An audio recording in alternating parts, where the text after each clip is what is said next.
નમસ્કાર મિત્રો, વિડીયોમાં તમારું સ્વાગત છે। જી હા મિત્રો, અત્યારે હાલના મોટા અને મહત્વના સમાચાર સામે આવી રહ્યા છે। તો મિત્રો, સમાચારમાં વાત કરીએ તો અંબાલાલ પટેલની આગાહી, પતંગ રસિયાઓને પડશે મોજ।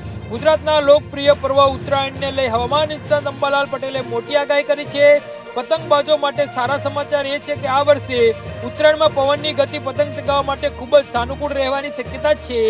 અંબાલાલ પટેલના જણાવ્યા મુજબ ઉત્તરાયણના દિવસે પતંગ રસિકો મોજ પડી જશે। સવારના સમયે પવનની ગતિ 5 થી 6 કિમી પ્રતિ કલાકની આસપાસ રહેશે।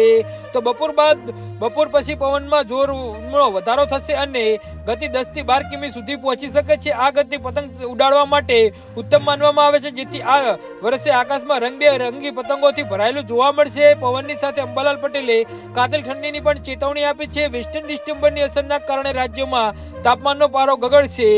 જી હા મિત્રો, તો આના વિશે તમારું શું કહેવું છે તો નીચે મારી કમેન્ટ બોક્સમાં જરૂરથી જણાવજો અને અમારી YouTube ચેનલને સબસ્ક્રાઇબ કરવાની ભૂલતા નહીં। ધન્યવાદ।